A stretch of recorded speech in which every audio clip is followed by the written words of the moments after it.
Welcome to the First Round Fantasy Podcast, your first choice for second round advice, with your hosts Gabriel Miramontes and Jacob Bartley. Pearl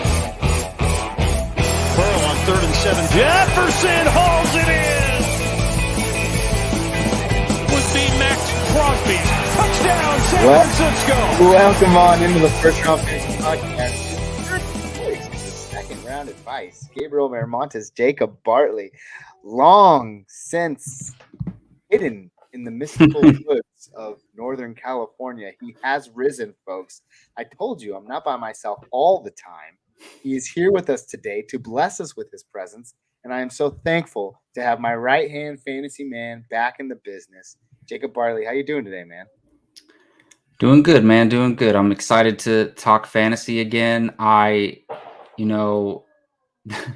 I'll talk about it in a minute. Well, I should actually talk about it now. I was planning to be on last week, right? And then I prepared my notes, and my foreshadowed front runner was going to be Romeo Doubs.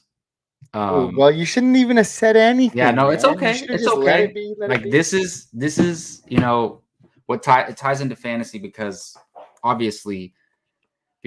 usually as a fantasy manager, you have, you're confident in a guy. And I was confident in Romeo Doubs so much that I was going to have him as my foreshadowed front runner. And for me, the reason why I chose him was because even though he had a great year so far, he was still not fully, he wasn't highly rostered. He wasn't highly started. People were contemplating starting him. He even had a great week when Christian Watson came back the first week, right? And I'm like, okay, they're playing the Raiders, but a few things tied into that.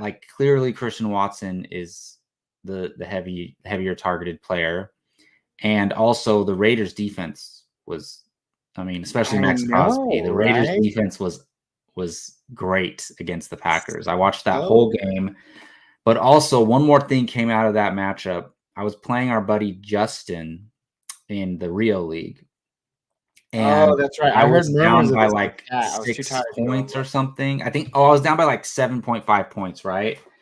And I'm watching the game, and I was like, I just need a Christian Watson touchdown, and I basically win. Depending on the yardage, right? I basically win. Mm-hmm. And he already had a catch or something, and he had 1 fantasy point. And then he catches that, I forget what it was for, 70 yards or something, that bomb, but it didn't go for a touchdown. But it got him 8 fantasy points, and I ended up beating Justin via Christian Watson. So you know what that means, right? I'm forever a Christian Watson fan now, because just for beating Justin for me. Thank you. Well, you know what? We can't all say the same, okay? Because some people were hurt by Christian Watson, like Justin and I, and some people relished in his meager. Did you lose due to him too? I did, literally on one of those last plays in the fourth quarter. It was wow. Yeah, it was a big big play there. It happened. One of those ones that didn't need a touchdown to make a difference. It's the world we live in, man. But yeah, I also acquired Romeo Doubs because I thought he had started the season off pretty hot. Rolled him in my lineup this week and gave me a big old goose egg. Luckily, I still pulled out the dub. But trade negotiations, my bad, flying through the radars right now. I'm going to have to mute these people. That's just annoying. Let's take care of a little bit of house cleaning before we start. As you know, we've started to dabble in the world of TikTok. So please feel free to either check us out on TikTok or over here on YouTube at First Round Fantasy. You can also find us anywhere else you get your podcasts, most notably Spotify or Apple Premium. With that being said, anytime you see big in-capped letters on our thumbnails or on our YouTube titles, you know that is the main podcast right here, folks. You're getting, it's funny. I tell people on TikTok, you're getting the most in-depth analysis, way better than these quick hitter questions. When in reality, you're getting some perspectives and some opinions and some analysis. We're not fantasy experts, but we definitely love fantasy and we love sharing our thoughts with you. So if you hear anything you'd like or hear today, please feel free to go ahead and like and subscribe. It'll do so much for us and we just can't thank you enough. And you'll get a big old thank you because even though we can't be together in person, we are on this thing called the internet. So, hey, big air high fives to you. We got a lot to get going today, a couple of big injuries to talk about, and I think those are the most pressing. So we're going to jump right into those. Most notably, let's play one out. I don't have any sad songs, actually. I was going to do the wah, wah, wah sound, but that just seems very inopportune at this time. But Justin Jefferson, wide receiver for the Minnesota Vikings. Yes, he's out on IR. So minimum 4 weeks, he will be seeing the bench of your fantasy team. But of course, well wishes to him in real life. We hope he can get a speedy recovery. But there are so many other factors here at play, not just Justin Jefferson, but now everything that he leaves with his Vikings counterparts and teammates. And what does that look like for fantasy going forward? So first, let's just talk about the instant reality that we now live in. A Minnesota Vikings team with a quarterback, Kirk Cousins, who for the first 3 weeks of the season was lighting up the world and has since kind of flailed off over the last 2 weeks. Finds himself in a very juicy matchup in week 6 to hopefully bounce back for your fantasy team. Hint, hint. You're going to hear about him a little bit later. But with that being said, can we trust Kirk Cousins knowing he has just lost his number one option, the best wide receiver in fantasy football? Jacob, what are your thoughts on that? It always sucks when we, like, as a fantasy community, lose one of these top 5 guys, and the top guy. Those years that Christian McCaffrey went out, and he was the number 1 running back going into those years, and those were those Carolina days, and it always sucked. You know what it did? It made fantasy overall less fun. So without Justin Jefferson, fantasy overall is less fun, but very much just like any other injury, it's like in real football, it's next man up. So in fantasy football, it's next man up. And it works the same way. As for Kirk Cousins, Fantasy Pros has him as the quarterback 9 this week. I just want to see, he's going up against the Chicago Bears, a very juicy matchup. I personally like him better than Trevor Lawrence this week, and I like him better than Justin Herbert going against Dallas, which puts him into the QB7 category. And I think they have most of it right because I'm not starting. That's not true. I like Joe Burrow more than Kirk Cousins this week. So that's where I kind of hand it over to you, Jacob. Would you rather start Kirk Cousins or Trevor Lawrence this week? Kirk Cousins at Chicago or Trevor Lawrence at Indiana?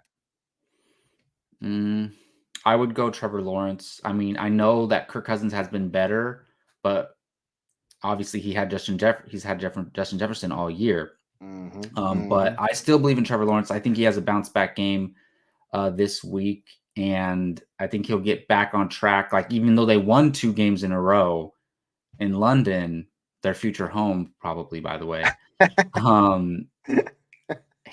Trust me, I have him in fantasy, and he has not been doing much for you there. But I do think he gets back on track as like a viable top 10-ish guy this week. So I would take Trevor Lawrence. Okay. All right. Not bad. What about Kirk Cousins or Joe Burrow? Joe Burrow coming off of his first actually relevant fantasy game, taking on the Seattle Seahawks.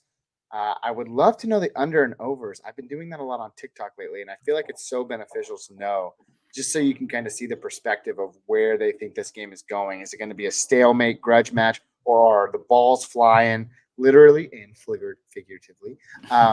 But what do you want? Kirk Cousins against Chicago, again, downtrodden, beaten up. Everybody throws for 300 yards against Chicago, or Joe Burrow against Seattle? Again, I would go Joe Burrow. I think he's back on track after last week. And then some would say, now that Justin Jefferson's out, Jamar Chase might slide in there as arguably the best wide receiver in the game. That's not a foregone conclusion. It's debatable, but hey, his performance last week, I'm sure, has something to say about that. An absolute monstrous performance. It put DJ Moore to bed. Thank you. Good riddance with that guy. But overall, it looks like we have a consensus then. So Fantasy Pros has him right around 9. I can have him far up as 7. You have him kind of about right where he is at 9. So, or 10 actually. So as far as rankings are concerned, Jacob and I know me personally, I don't like to just put a player in a spot. Like, it's not for me. I don't like doing that. I'd rather like to see the range of outcomes that I think he has the potential to do so. So, for all intents and purposes, I can see Kirk Cousins finishing anywhere between the quarterback 7 to the quarterback 11 this week. I think it's a good field for both of us. Sound good, Jacob? Sounds good. He's not the only one we have to worry about. Rookie wide receiver. I don't know his first name, Addison. Oh, Jordan Addison. I was like, what's going on? Jordan Addison, KJ Osborne. KJ Osborne, clearly a very hot pickup over the last couple of days, especially if you were able to get him on your waiver wires last night. Addison had already previously been owned, as he was, rightfully so, a rookie with high expectations. Which wide receiver would you rather have going forward over the next 4 to 8 weeks, maybe even rest of season, Jacob? Would you rather have the rookie Jordan Addison or the hot pickup this week, KJ Osborne? I would rather have Jordan Addison and I myself too. Even being redraft. I mean, he's been better this year. I think he's a better talent overall. And also it reminds me, like, I like to bring personal factor into when I talk about fantasy. And for me, I love when people talk about their own leagues. But really quick, Gabe, so mad about that dynasty trade we made. Look, I still like Jonathan What dynasty Mingo. trade? Don't come at me with accusations. No. We made, and this was of my doing. Okay, I don't care. Wanted Jonathan Mingo, and I was so quick to trade you Addison for Mingo and a pick upgrade. Oh, and yeah. But I believe I upgraded to a second or something like that from a third or fourth, but I had super high hopes for Mingo. Look, Mingo's looking a little nice too, but I just think Addison's going to be way better. So you will definitely won that trade, I think. But we'll see. They have a long career ahead of them. Honestly, Jacob, I literally don't think about that trade at all because that's what you call a boring summer morning when there's nothing else to do but make stupid trades. I know. I make plenty of them. That's why I never talk about them. And I'm like, but the thing is, I never forget the trades that I made, like especially dynasty ones, and I track them for longer than I ever should. Like, I think Joseph and we had this big, Trevor Lawrence, Justin Herbert trade in dynasty, like either early last season or the season before, and we're still tracking it, like who won the trade. And so it's interesting, but at some point you got to let go. It's not your player anymore. It's not your player anymore. You can't give him a hug like you always wanted to.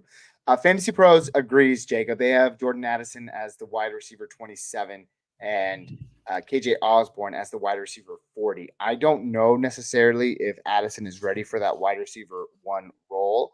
We'd have to look at the matchups coming up for the Minnesota Vikings, but you can almost guarantee that he's going to see some top tier coverage, something that he probably wasn't seeing before playing second fiddle to Justin Jefferson. But we agree that's the wide receiver to own in Minnesota. Talking about tight ends really quick, obviously TJ Hawkinson in the tight end landscape. If you have him, you have him. That's great. I don't think you need to move him. I don't think you need to sell him. You just keep riding it. You just keep riding it because there's not much you can do at tight end these days, folks. A sleeper name that you might want to pay attention to is their new slot wide receiver. Don't know his first name because I only wrote last name in the notes. Powell. I believe it's Jordan Powell. I don't know, but Powell, wide receiver for the Minnesota Vikings. I have all last name in the notes. Like, why did I do that? Anyways, he might be a sneaky play. Kirk Cousins is throwing the ball 45 times this game still, which tops some of the NFL's highest numbers. Brandon Powell. Brandon Powell. So clearly, pass attempts galore. You have to think that a guy playing in the slot against an offensive line that is not that great is going to see some volume. So keep an eye out there in deep leagues, maybe 14, 16 team leagues. Brandon Powell, wide receiver for the Minnesota Vikings. And again, that's the world we live in. Justin Jefferson, let us know when you're getting better, buddy, so we can throw you back into our lineups. But this is kind of the hot topic before we get to a few questions and move on to our next topic, Jacob. Have you heard the trade rumors? The Vikings currently stand at 1-4. There are rumors that Kirk Cousins could be on the move to a team that has possibly more potential this season. Now, I don't think there's necessarily like real potential there, but the Atlanta Falcons are one. I've heard the New York Jets as another possible trade candidate. So do you think Kirk Cousins gets moved? And this is just a hypothetical. So just give me your thoughts before we rattle off some questions here. They could tank for the number 1 pick. Caleb Williams. So I do think, I mean, what are they, 1-4? They're 1-4. And to put it into perspective, Jacob, on a scale of 1 to 10, how likely is it that Kirk Cousins gets traded? So, I mean, the Vikings have Madison and Addison. So doesn't that equal like a Super Bowl, like with 2 names that rhyme like that? Not when you lose Justin Jefferson and you're 1-4. Okay. So then, yeah, I could see them trading Kirk Cousins. I mean, he's a valuable asset. Unfortunately, like in the NFL, like there's only like a handful of elite guys, right? So then when a guy like Jefferson, like Cousins, who's like, I would say like highly above average. I don't know if that makes sense, but he's above average, but not just barely above average. He's a pretty good quarterback. Like they become very, very valuable since there's only very little elite guys. So like even a guy like him can help a team that has a good defense and good offensive players like win a Super Bowl. So I don't know how the money would work out. And I believe Kirk Cousins is on his last year of his deal. He is. He's a free agent. So that way, like a hypothetical, it would be kind of weird. Like the Jets like trade for Cousins, win a Super Bowl with Cousins, and then bring Rodgers back the next year and then try to win with Rodgers. Like kind of weird, but I could see it. No, I mean, they wouldn't win the Super Bowl if that happened, but I could see that trade happening if the money makes sense for the Jets. All right. So again, you didn't answer the question, but I like the analysis. Like scale of 1 to 10. 6.5. 6.5. That's high. I'd go with about a 4, but let us know what you think. But that's move to any team, not just the Jets, Okay, fair enough. Fair enough. I'll take it. We're not going to get to all the questions here, but I do want to poke fun at a few. Omar says he's got Etienne, Pollard, and Eckler as his main RBs in a 10-man PPR league. And he says, could you or should you want to trade for Pollard, especially if Dak gets benched? That's not only going to be better for the RBs, but they'll do more checkdowns. Sure, there's a world where that could be the case, but I'll tell you right now, I don't want any part of that Dallas Cowboys offense because of how poorly Dak is playing. I don't think it's going to be the rest of the season that Tony Pollard is going to be touchdownless. That's a really weird way to say it, but he hasn't found the touchdowns. They have not fallen upon him this time this season. Touchdownless. So with that being said, it's a saying. Yeah, it makes sense. It's a saying. It's going to work for tonight. But Jacob, are you targeting Tony Pollard maybe as a buy low candidate for this guy? Omar, thanks for the question, but yeah, I mean, I love me some Tony Pollard. I had him stashed in the Dynasty League for years, and then I traded him away the year before he had his breakout. But yeah, look at how he started the year. I think the Cowboys in general have been on. I mean, look, they blew out the Patriots, right? And I guess Pollard didn't have a huge game in that blowout, but the defense scored a lot of touchdowns, so there probably wasn't a lot of need for him to play near the end of the game. But look, he started the year strong. Look, if you look at his first 3 weeks against weaker run defenses, the Giants, the Jets, Arizona, he had really strong outings, 22, 19, 15 fantasy points. And then he plays New England, who's still tough against the run. And then he played San Francisco, and then he has 9 and 8 points. So definitely a buy low for me because I think he's a locked in RB1. And if you can get him for something lower than that, like maybe a borderline RB1 or an RB2 and a wide receiver 2, I would do something like that if you have the depth. Well, if you want to buy low on Tony Pollard, this week is the week to do it because he goes up against the Los Angeles Chargers, ranked bottom 4 in the league in terms of giving it up to the fantasy running back position. So go out and get him if you want. Thanks for the question, Omar.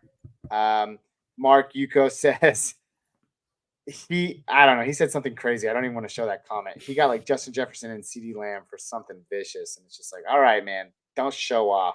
But him and Omar are going down the chat. We appreciate you. Stephen Joe, what's going on, man? Thanks for coming by. We appreciate you. I probably have to end up starting Javonte Williams tomorrow. Should I start him over McLaughlin? For me personally, you just kind of have to follow the cookie crumbs here. Javonte Williams has been getting he was a full participant in practice today. That was the last I saw. Although McLaughlin was a really good story, I don't necessarily think he's going to get outworked over Javonte Williams. I think it's going to be a very sticky situation for him. And I don't really want to start Javonte either. Hopefully you have better options. Jacob, any thoughts? Man, I mean, I'm going to roll with, I mean, I don't want to say McLaughlin isn't a proven talent, but I'm going to roll with, and honestly, is Javonte Williams a proven fantasy option? Not necessarily. So, but I would just roll with Javonte Williams. All right, man. I mean, hey, it's not the prettiest, but with the way that the fantasy landscape is going, that's just the way it is. But guys, quick shout out to you and claps for you. Thanks for coming by. We appreciate you. Our next plan of action, Devon Achane, another fantasy viable running back, hits the IR. At least we haven't lost him for the season, like J.K. Dobbins, like Nick Chubb. But still, I wanted to make this a bigger topic, but I don't think it really needs to be, Jacob, because clearly the Miami Dolphins were doing fine before him, and they are going to do well after him. But with that being said, do you have any interest in Jeff Wilson Jr.? He's been practicing this week. He's coming back. You know, a lot of people had written off Mostert. We know personal friends who were able to snag him in the 8th or 9th round. And look what he's done for fantasy. Jeff Wilson also coming back this week. Can he be a viable asset? Short answer for me is yes. I think anybody in this Dolphins offense is going to be a surefire hit for your fantasy team. They split workloads evenly at the running back position, so everyone gets love. The wide receivers are clearly top-notch. Jalen Waddle saw a team lead in targets last week. It's only a matter of time before that translates into more fantasy success. But with that being said, what are your thoughts on Jeff Wilson? And are you willing to hold on to Devon Achane or maybe sell him off because he's a running back and maybe these injuries linger? Oh, man. Fantasy is... It's not kind. You know, scary place sometimes, right? It is October, so kind of fits. But it sucks like losing Justin Jefferson and Achane in the same week. Like, I hate when look, it sucks losing the proven guys like Jefferson, right? But it really sucks when somebody like Achane emerges in any given fantasy year. Like, it happens a lot. And it's like, imagine you're a team that, you know, whether you're a dynasty team that was in the dumps or you're a redraft team that like your draft hasn't worked out so far, and then Achane emerges for you. And I mean, I have a situation like that in one of my leagues, and then now he's hurt. It just sucks. It really does. But because he was, if he kept up what he was doing, it was going to be insane. Like, he's averaging like over 12 yards per carry. Like, I don't think that would have sustained, but it was something crazy. But I want to be optimistic. I think he'll be back. So honestly, what can you get for an injured guy? Probably not much. So I would hold on to him. Unless you're like, let's say you're, 1-4 and there's a contender willing to pay like a heavy price for him, maybe look into something like that. But in general, you're middle of the pack, you're winning. I would just hold on to him and hope he comes back. In the meantime, I mean, Jeff Wilson Jr. is very talented, and especially, Mike McDaniel loves him, and obviously was with him in San Francisco along with Mostert. He just brings his boys with him. So once bring me along, once Wilson is healthy, that even if Achane was still there, Wilson was going to get touches, and it might have been like the first three-headed viable.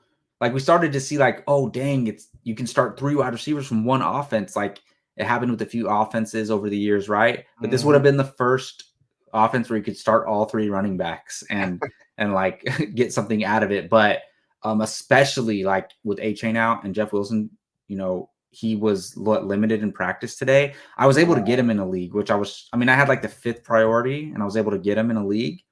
And I actually really need the help. My team sucks. Other than like Puka and Josh Allen, my team sucks. So I really need something going. And I'm hoping Jeff Wilson can come in and save my season.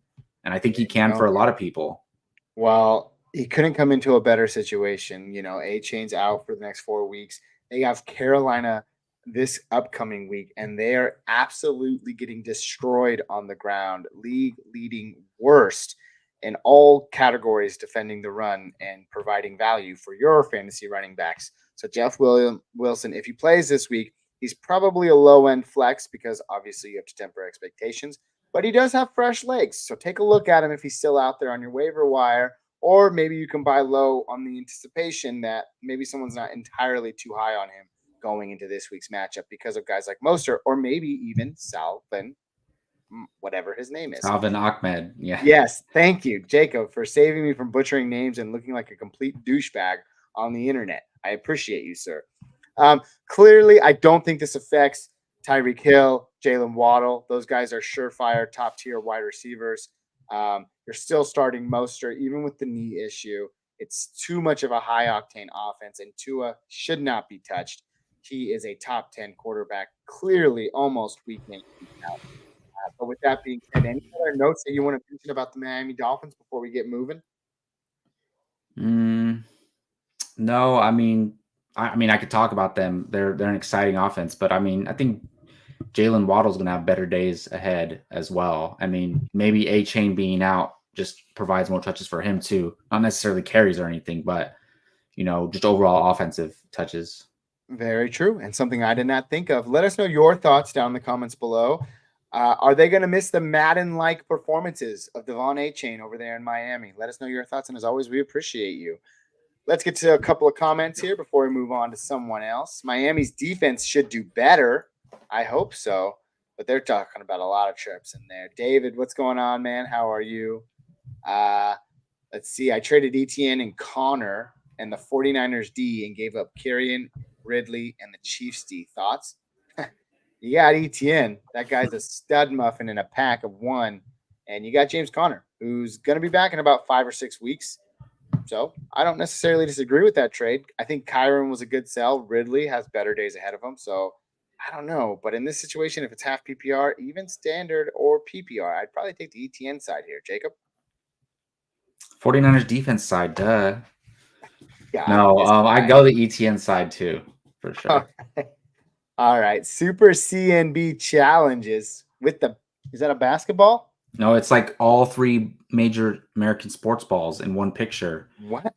Dude, my eyes are horrible. It looks it's like football, a basketball, and a baseball, but like they're all cut off. I see. Yeah. You gotta learn not to crop, but just adjust the portion size, man. And that way you can fit it all in there. Anyways, just got offered Bijan, Aaron Jones, and DK for CD and Diggs in PPR. What do you think? Well, sir, if there's a day where you can get Bijan and DK, oh wait, you're giving up Stephon Diggs? No, thank you, sir. I'd rather hold on to Diggs. Now that Justin Jefferson is out, he probably is the perennial number 1 player, at least in redraft purposes for me. So I want to hold on to Stephon Diggs. And CD might have better days ahead. I don't really care for CD, but maybe if you got offered CD for like Bijan straight up, I'd do that. Or CD for DK straight up, I'd do that. Because I don't like CD that much. Jacob, any Whoa. Why are you dissing on I don't like Dak Brown? Prescott, dude. So many poor things have happened. Okay. I'm like so frustrated with the Dallas Cowboys. So are you saying that they should move on to their 3rd string quarterback and start? Yes, dude, that was the most climactic moment of that game of Dallas and San Francisco a couple of weeks or whatever this last weekend was Trey Lance warming up on the sidelines. I was like, yes, give me something of a storyline here because this game was ass. And I'm sorry for cursing. It was just horrible. And Dak Prescott is horrible. CeeDee Lamb is horrible. I hated that I traded you. CeeDee Lamb is not horrible. He's an amazing wide receiver and he's a fine absolutely gentleman. Awful. I don't want any part of him, mainly because I don't believe in Dak Prescott. And also, one huge thing that a lot of people aren't talking about is that their offense sucks. Like, the scheme they're running is absolutely awful. Mike McCarthy. I mean, it's Mike McCarthy. Now we know what happens when Kellen Moore leaves an offense. You looked at one of the best offenses over the last 3 years with Kellen Moore and the Dallas Cowboys, and it's absolutely crap. Like, I've never cursed so much in a 2-minute period, and I've said crap, ass, and hell. I'm over it with Dallas. I don't care about any of it. Mike McCarthy, he's fired. Done. Dang. Rant of the day. I think that was Rant like your of the most day. angry rant on this podcast's history. We need to cut that out. Make it Some short. people believe me.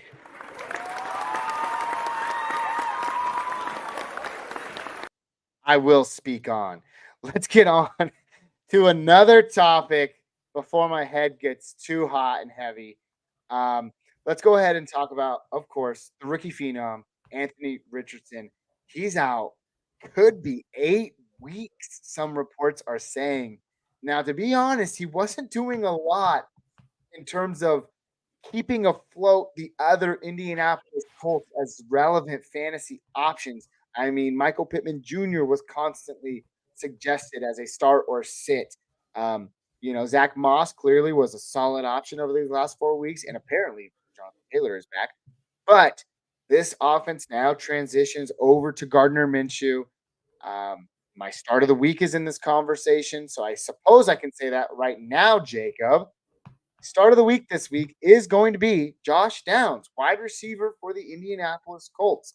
I think he had an amazing game last week, and people are going to be eager to say that, hey, guess what? Anthony Richardson is now hurt. Well, even if you're just a casual fantasy football fan, Josh Downs has had relevance.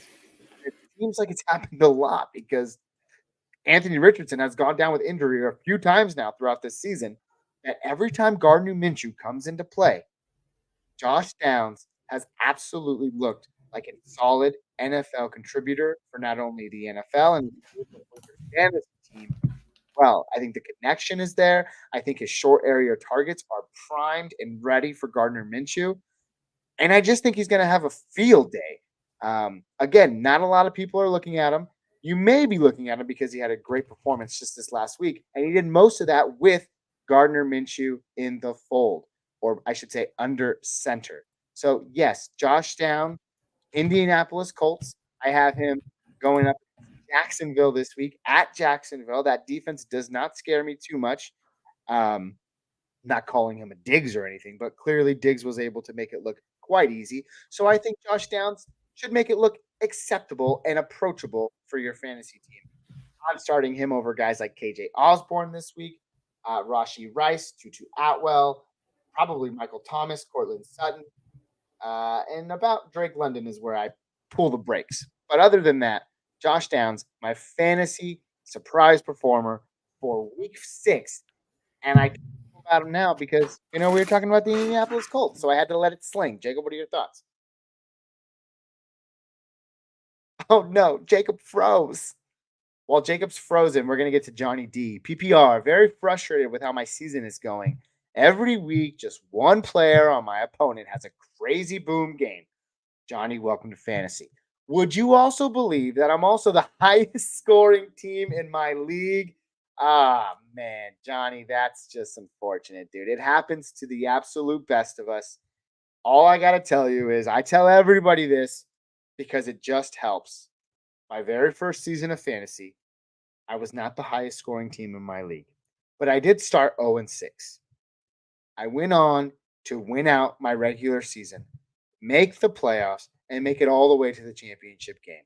I lost, but because that was my first season, it gave me the grit and the desire to say, hey, damn, as long as I'm not 0-6 or as long as I'm not 0-7, that was kind of my new threshold, I'm going to be able to make it and do just fine.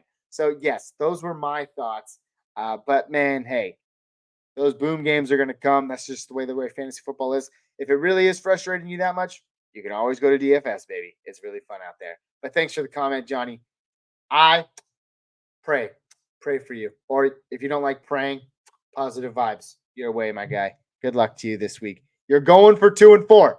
Let us know when you come back, Johnny. Are you going to be 2-4? That's what I want to know. Stardew says all out Ballard games. Bucks versus the Lions. 35-28. That's a high-flying game, dude. That's a high-flying game. I will take the Lions over the Bucs, but I'm going to say it's more likely going to be 24-17 Lions. Jacob? So I'm just sorry again. That's the third time this year I kicked my power cord and disconnected from the stream. And the first time my whole computer had to do an what is it called? Like reboot? When it Restart? upgrades. What's it called? Anyways, installation or whatever to upgrade, whatever those are called. I can't think straight right now because I can't believe this happened again. But anyways, I got back on quickly this time. So I'm forbidden from swinging my feet. I'm like a kid. I need one of those rubber bands. You ever seen like those big rubber bands they put under the kids' chairs so they can like of course keep their feet still? I mean, you work at a school, so you've seen it. Yeah, I need one of those. You need one of those too? Mm-hmm. I prefer the cushiony, wobbly chairs, so I can kind of stay and work out my core a little bit. But that's but the point is me not to move my feet. Oh, fair. Yeah, I guess. All right. Well, hey, there's flexible seating for everybody. Choose yours carefully. Sarju gave us a quick laugh, and Jacob, you don't need to give me your thoughts on Josh Downs, but if you do, give me your quick tips about the wide receiver for the Indianapolis Colts. First of all, did you just quickly segue into your start of the week? I did because we were talking about. I like it. I like it. The 2 weeks that he got a high target share, so what was that week 3 and week 5 where he week 3 he had 8 targets, week 5 he had 6 targets, and he had over 13 fantasy points in each of those games. And I love Richardson as a fantasy QB himself, but all that was with Minshew. A guy like Minshew can definitely feed him. So, yeah, good call. Good call. As for the Indianapolis Colts, it is what it is. Jacob, are you feeling a lot more confident about Jonathan Taylor this week? Because so many people went out there and started Jonathan Taylor, only to be reminded, hey, folks, it's his first week back, and they said he was going to be limited. And yet, many people were burned because they don't read. That's a little rude to say, but it's come on, guys. The notes were clearly there in front of your face. If you looked at any fantasy platform app, they said Jonathan Taylor is going to be limited in this game. They're not going to just give him the rock and let him go. And also, they had a really horrible matchup against the Tennessee Titans. But Zach Moss said, hold my beer and let me show you what a real fantasy running back can do. And I loved it. I loved looking at – this is just the little evil side of me. But all those fantasy managers that showed their pages of Zach Moss on the bench and Jonathan Taylor in the starting lineup, it just makes me laugh, man. That's all I got to say. But you feel comfortable. There's already clearly many articles stating that Jonathan Taylor, he's coming out. He's full-blown this week. You should feel confident starting him as a running back one. Correct, Jacob? Yeah, I mean, you have to. Just look at the money that they gave him. So Dude, follow the money. Yeah, there's no way that he gets that workload again. So Exactly. And Omar says that Eckler is going to have to hold my beer against Dallas. I don't know what that means. Oh, he's coming back this week. I suppose you have him, Omar. Congratulations to holding on to him. In redraft leagues, honestly, like Jefferson and Achane, in redraft leagues, man, I'm the first one to move them. I was so close to trading Jefferson today in Dynasty. Jacob, you don't want to know to who, but I was so close, and I didn't because I'm like, wait a second. This is Dynasty. I don't give a rat's You almost traded him to your trade nemesis? Dude, literally every time. Every time. But honestly, it's Dynasty, and I'm going to hold on to him. He's so young, so talented. In redraft, though, if I had any shares of Jefferson, I'd say bye-bye and see you later because there's a potential that he might not even play the rest of the season if the Minnesota Vikings begin to tank, or according to the 6.5 prophecy of Jacob Bartley, they trade Kirk Cousins. So, yeah, man, not doing any of it. Jacob, I was just curious if you wanted to get your DFS set up so we can get into some superior DFS plays of the week. Please, folks, hold on while we get logged in. Yeah, I mean, I'm logged in, but I just need to share.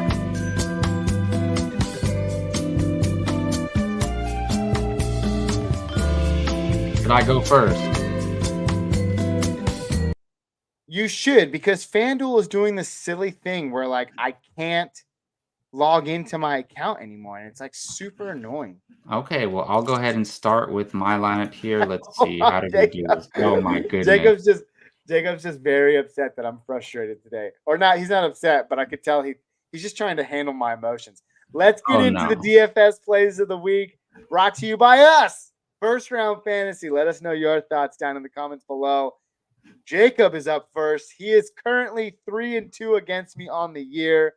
Reveal your lineup and your greatness to the generous community that has come here to watch us today or listen to us today, Jacob. Yeah, definitely. So, it's 3-2. It's going to be a tight race. I love that it's a 18 weeks, huh? So it could be even. We could go, 9-9 against each other. So we'll see what ends up happening. But so I'm going to start my lineup with Matthew Stafford here. I think he has a great matchup against Arizona. He has Cooper Kupp back along with Puka Nacua. Could end up having 2 wide receiver ones when it's all said and done, which is crazy. I mean, going forward, they could have 2 wide receiver ones every week, which is going to be insane. Lately, I just always try to get Christian McCaffrey in my lineup, even though he's going up against the best defense in the league, arguably. And look, if you see here, the 5th best defense against the run, or giving up the 5th least points to fantasy running backs. But look, it's Christian McCaffrey. How can you defend him? But the thing is, when you start a guy like McCaffrey in your lineup, you're going to have to find some bargain players. And that's where I come with Kendre Miller at 4,700. If you saw, I believe he had 4 catches last week. And I just think that he could possibly get more involved in this offense going forward. So I really like what I see from Kendre Miller. Obviously, DJ Moore thought he had the biggest fantasy output last week until Jamar Chase came in. So I don't mind starting DJ Moore here. I'm going with the stack of Puka Nacua with Matthew Stafford because Cooper Kupp was too expensive. I don't think I could get Kupp and McCaffrey into my lineup and be able to finish it. So I still believe in Puka Nacua. I think that's the discounted rate. And I'm just going to keep riding that Nacua wave there. Another bargain player for me here, because I got some pretty expensive guys plugged in here, is Jonathan Mingo. The weeks he's played, he's been pretty solid, getting a decent target share. I think slowly, the workload will come off of Adam Thielen's back a little bit and start to go to some of these young guys. At least that's the hope, because I seem to roster Mingo in every league I play in. So I think Mingo could have a good week here. I just think that, look, they're going to be down to Miami big all game. So they're just going to have to throw. And I could see Mingo having like 11 targets, kind of like something similar. That Terrace Marshall had. And but I just think Mingo's better. I'm going ahead with George Kittle. I know the Cleveland Browns are playing, or the Niners are playing the Cleveland Browns, which have an amazing defense. But we saw what Kittle did last week: 3 catches, 3 touchdowns. If we can even just get 1 touchdown in there, I'll be happy with this start. And then I got Jordan Addison in there. Well, he's cheap. I mean, hopefully he plays. It looks like he's questionable, but hopefully Addison plays. If he does and he does well, that he will not be that cheap again. So try to get him in there. And what do you know? I never thought I'd say it, but I am starting the Las Vegas Raiders defense. Look, man, Max Crosby was killing it last week. He had a lot of coverage on the national stage and got to talk a lot. And I was like, that guy's really good. And New England's offense sucks. So I think he's going to get at Mac Jones or Bailey Zappi or whoever's going to be the Patriots quarterback. So, yep, there's my lineup. Jacob, it looks good, man. It looks good. No complaints there. And this week, we have 3 similar players. Crossovers, right? Yeah. I want you to at least take a guess at who those 3 might be. I won't tell you if you're right or wrong. Maybe you'll see my face on the screen. Okay, I'm going to go Don't look down because I know you can start to see it. Okay, I can't. I'm on my FanDuel page and not away from the StreamYard page. Sorry I'm very snappy tonight. I apologize. Go ahead, Jacob. Dak Prescott really upset you there. Yeah, he did. I'm going to guess Christian McCaffrey. That's one. Kendre Miller and Jordan Addison. Yeah, get the hell out of here. You looked, okay? You looked. Them? I swear I did not see it. Great minds think alike. I do not have Christian McCaffrey this week, and I was very close to getting Matthew Stafford. You have the other two? I do have the other two. Wow. Oh, that was a good guess. Cousins. Those were good guesses. He's got a bang matchup this week going against the Chicago Bears. I think even without Justin Jefferson, this is technically what you would call a get-right game for Kirk Cousins. Again, he started off the first 3 weeks of the year absolutely on fire. He's kind of laid back a little bit since then. Look for him to bounce back in a big way against an offense. To be honest, a game that should yield a high scoring output with what Justin Fields has been able to do and how bad the Minnesota Vikings can do or is, and how good Kirk Cousins has been and how bad the Chicago defense is. That's why I chose Kirk Cousins. Then I head over to DeAndre Swift. He takes on an atrocious New York Jets defense. Solid pickup there. Hopefully he falls in the end zone, and we can avoid the brotherly shove this week via Jalen Hurts. Then one of our similarities, Kendre Miller. My thought process was exactly like yours, Jacob. He got a little bit of work last week. Clearly, Derek Carr's shoulder is not what it should be right now, which is healthy for that matter. He's been dinking and dunking a lot, and they've been running the ball a ton. 22 carries for Kamara last week and quite a few for Kendre Miller as well. Let's hope that continues for the sake of my DFS team. Then let's throw in the heavy hitters, Jamar Chase and Cooper Kupp. No explanations needed. They both have premium matchups this week and are the stars of their teams. I stacked Kirk Cousins with Jordan Addison. Step up, rookie. Let's get the game going. Followed up by Logan Thomas, who's been a very much sleeper tight end for your fantasy team. He's been putting up very good production. It's not blowing you away, but I kid you not, this guy's like a top 6 tight end right now for fantasy, and no one's looking at him, and he's on the waiver wire everywhere. So keep your eyes out. And, of course, my start of the week, my surprise performer of the week, Josh Downs, wide receiver for the Indianapolis Colts. Look for him and Minshew to get on the same page often and early, or I guess I should say early and often this week against the Jacksonville Jaguars. And last but not least, our third similarity, Jacob, the Las Vegas Raiders. Nice. I should have known that. Come on. I mean, it's happening. It's a sad, sad day out there for Mac Jones. I used to be a Mac Jones truther, but I could not have jumped that ship quicker myself. I would say I was one of the first to jump off, to be honest with you. I just thought, I bought into the whole replacement Tom Brady narrative, and boy, was I wrong. I was off in his rookie season, just so everyone knows. Put that on record. But there you have it. That's my fantasy team this week. And we always have some crossover. We always have some crossover. I got to get even with Jacob this week. Let us know your thoughts down in the comments. Yeah, you don't want me to get 3-3 or 4-2 on you. 4-2. But I started 0-2, so I can climb back if I need to. All right. Jacob, with that being said, let me see here. I don't know why Omar's got David, but shout out to Omar. I just now realized I just realized Omar's from TikTok, I believe. So thanks for making the crossover, man. We appreciate you stopping by tonight. I made a whole comment about him having 2 phones, because he's got a burner. So we don't even know if this is the real Omar or not, but whatever. It was funny then, and I laughed about it a little bit after. So there I go, thinking about random people on the internet. Anyways, Jacob, did you get to your surprise performer of the week today? I didn't, but I wanted to say something funny. I did the thing. I think we've all done this on the fantasy podcast before, and especially when we had the other guys on the show, where like you pick up a guy that someone else is talking about.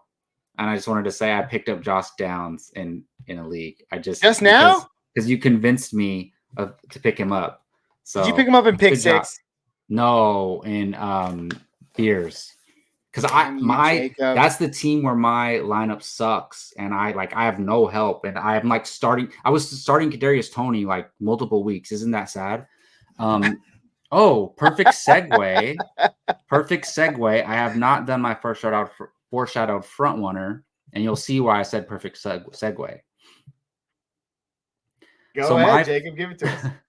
My foreshadowed front runner for this week is Rashee Rice of the Kansas City Chiefs. Now, look, going into this season, week by week, we've been playing like a guessing game, like who's going to be the Kansas City Chiefs wide receiver to emerge. I'm putting my foot down and saying that it is going to be Rashee Rice for the rest of the season. Now, look, Patrick Mahomes, and this isn't necessarily a good thing because Patrick Mahomes wanted them to draft Clyde Edwards-Helaire, and we see how that worked out. But Patrick Mahomes wanted them to draft Rashee Rice, and they did. So we'll see if this one doesn't work out, then Patrick Mahomes doesn't get to scout for the Chiefs anymore. He can just play as as arguably the greatest quarterback ever, or maybe the second greatest of all time. But yes, Rashee Rice, he has looked pretty decent. Look, he's not doing anything crazy yet, but last week he had 4 catches, 33 yards. He had a touchdown, his second touchdown of the year. But look, his snap percentage has been pretty low. It was 31%, 18%, 51%, 46%, and 30%. So he hasn't been playing most of the downs. But with that 51, 46, 30% snap percentage, his targets have been steady, 7, 5, and 5. And then even in week 1, he had 5 targets. His lowest was week 2, where he had 2 targets, but he only played 18% of the snaps. So I think his efficiency is off the charts. I believe he's one of the highest rated PFF wide receivers. I planned to research his ranking on PFF, but I never got a chance to. But he is one of the more highly efficient wide receivers in the league so far. And you have a guy like that playing with Patrick Mahomes. And that, maybe Mahomes choosing for them to draft a wide receiver is a different thing. It's a guy that he probably wants to get the ball, has his eye on when he's throwing.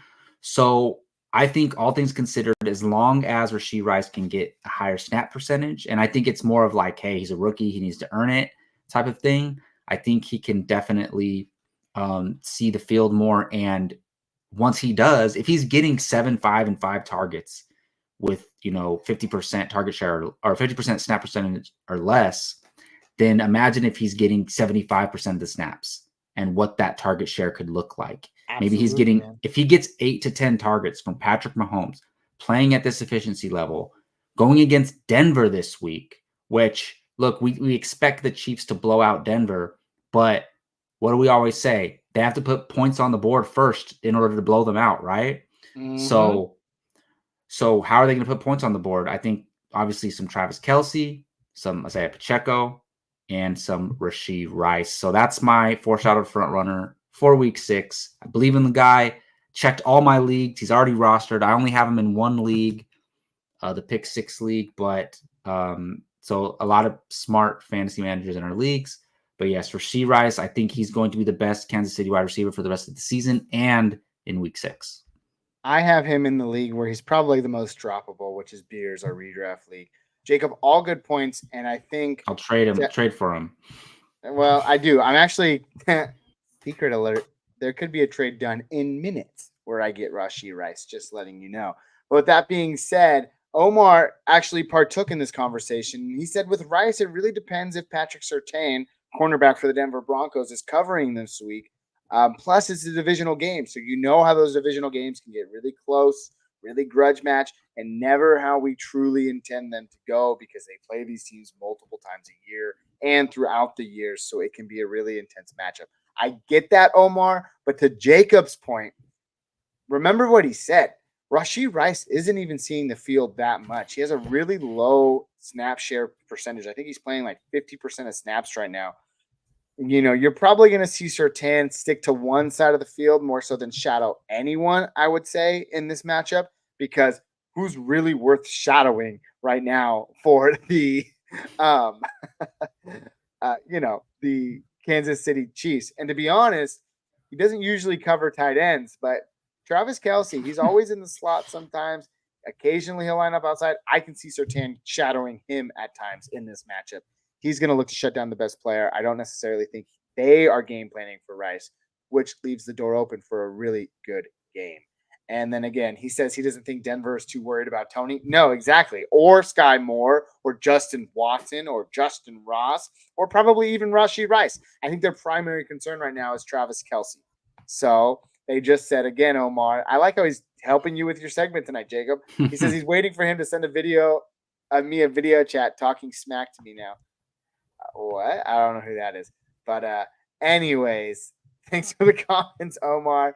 We appreciate it. And Jake, thank you for your surprise performer for week 6 of the fantasy football season. Man, I'm gonna be honest. The new podcast setup, I don't like it. I feel like it's real low key, my guy. So thanks for coming. I was also informed today by a 10-year-old that I should not be saying my guy because that's what young people say. I'm apparently old. So. Oh, okay. Just because like you're too old. Yeah, I guess so. You know, they rule the world, right? They make up the rules. But if you saw anything you liked here today, please feel free to go ahead, like, and subscribe.